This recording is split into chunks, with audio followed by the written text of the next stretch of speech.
Hey music fans, Ari Koinuma here and welcome to the Power of Music show. Today we're going to look at Måneskin's latest single, Honey, Are You Coming? And look at it from the songwriting and arrangement perspective to see what gives this song its power. So before we get going, the first thing I do want to mention is that this is what we call a single chord progression song. Meaning it has a chord progression of 4 chords that is going to repeat itself over and over again throughout the whole song. Now that in itself is not the key to its power though. What we should look at is then, if the song is using the same harmony over and over throughout, how does the band use the material that they have to still create hooks and memorable moments in the song? So first, let's listen to the main riff. Honey, are you coming?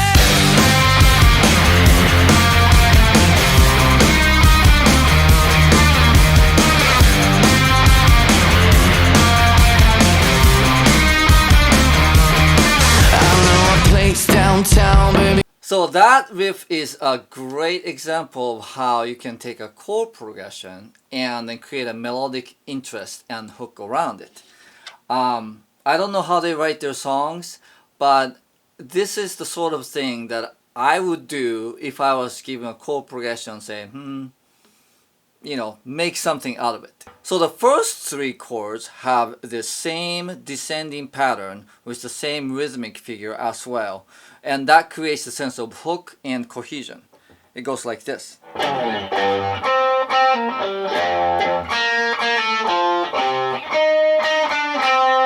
So notice it's followed by the main note of the chord, 3-note descending pattern.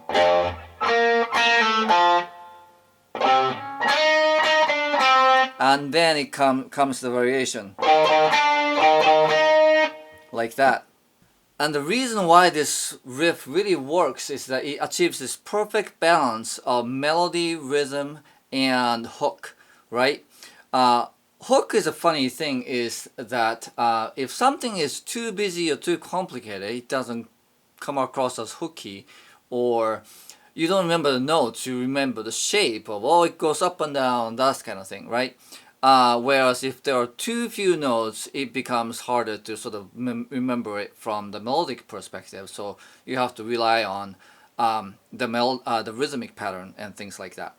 This one has just the right amount of melodic content in between the chords to really make it seem like a riff. It's not a melody, it's a riff, but with melodic content in it.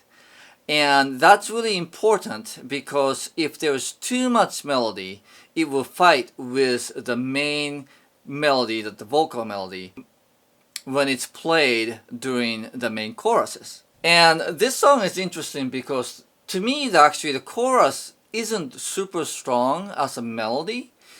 It's okay and it gives you a sense of, actually it almost sounds like a verse. It's that the chorus really sounds like it's kick-starting something.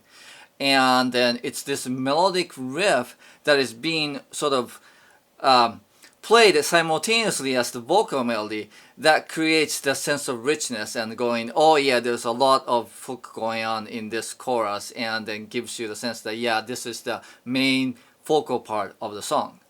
As an experiment, I took out the guitar part and then just kind of replaced it with more generic, just I'm playing the chord kind of rhythm guitar during the chorus to see what it sounds like.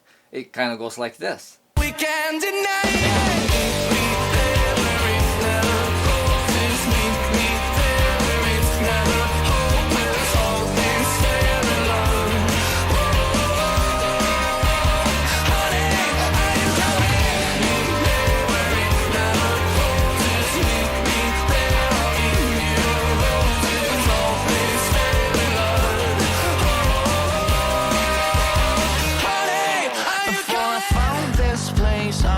So the chorus still stands okay without that signature guitar riff, but it definitely loses its richness, right? It's more boring without that. So in terms of arranging a song, if you want the song to be memorable, the right amount of melodic content is desirable, in that if the main melody is not super strong in its own, on its own, like in this case, you can kind of accompany it with some more melodic content elsewhere in the arrangement, so that together, you can create like a satisfying amount of melodic content in a section. Okay, so going back to the original point about this song being a single chord progression song, that main riff kind of comes in and out at the key moments in the song. Now let's see how the band creates contrast between other sections in other ways, so that you can tell which sections we're in. So the first verse kind of goes like this. Downtown, baby, if you wanna go, I'm gonna show you how this Italian amor is gonna love you harder than ever before. You like it. Okay, so that's a very standard sort of approach to rock song arrangement, is that the range is low, the instrumentation is sparse. You start out that way so that you have somewhere else to build to. Now let's listen to the pre-chorus next. It's 5 a.m. We feel so good, it's almost frightening. It's 5 a.m. I'm made for you, we can't deny it. Alright, so actually the singer goes higher in his range, right? So they're creating contrast between the verse, which starts out low, the pre-chorus goes high, and then in the chorus, in this particular song, actually the vocal range kind of comes back to a more comfortable range. So the pre-chorus being a lot higher in the range is an important sort of a songwriting sort of technique to make sure that these sort of sections flow from each other, flow from one to the another really nicely, and still create a nice contrast between sections. And speaking of contrast, let's listen to the second verse. Before I found this place, I was feeling so blue, but then it turned me out, let it do it to you. It's not a one night stand if it turns into two. Oh, I like it. So instead of going back to the first verse's melody, which verses typically are what I call untuneful melody, and they're not very memorable as a melody in itself. I would say typically, I mean that's very common, not maybe typical. But here, he doesn't even bother going back to the first verse melody. He just kind of speaks the second verse. And again, that's a nice technique for creating a variation between different parts of the song, so that you're not listening to the same kind of stuff over and over.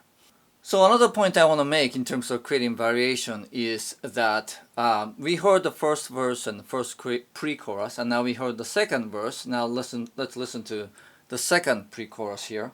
It's 5 a.m. We feel so good, it's almost frightening. Let's try again. I don't deserve you, you're a diamond. So I don't know if you noticed, it's kind of a subtle thing if you're not paying attention, but in each of those 4 sections, first verse, first pre-chorus, second verse, second pre-chorus, the drums are playing a different groove. And pre-chorus section still feels like it's kind of going faster and more dancey beat, whereas the verses are more choppy kind of beats. Still, it's a great thing to vary the arrangement, and particularly in the rhythm, so it's not screaming at you going, oh yeah, I'm gonna do something different. But every time something happens slightly differently, and that keeps the song very interesting to listen to. And speaking of keeping it interesting too, let's listen to the beginning of the last chorus. Deserve you, you're a diamond. Meet me there where it never closes. Meet me there where it's never hopeless, hopeless.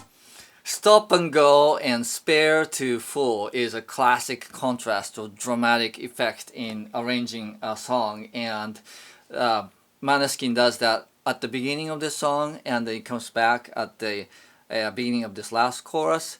If they didn't do it at the beginning, it would have still worked, but I think in this case it's more effective that they do it in 2 important parts of the song. So again, you get the sense that there's a cohesiveness to the song. It just feels like there's a bit of a bookend in terms of the arrangement, and it's not a complete surprise, but again, that contrast is very welcome.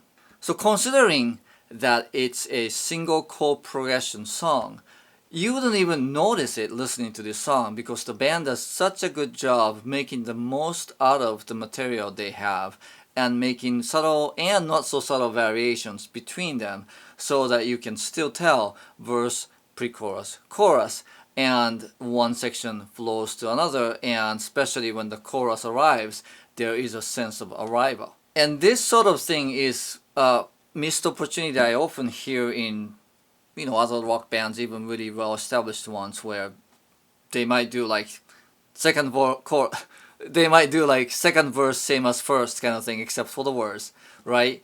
That is just a missed opportunity. And if you put your creativity to every corner of the song in terms of both songwriting and arrangement, you don't have to repeat exact same thing unless you really, really want to, like in the case of choruses.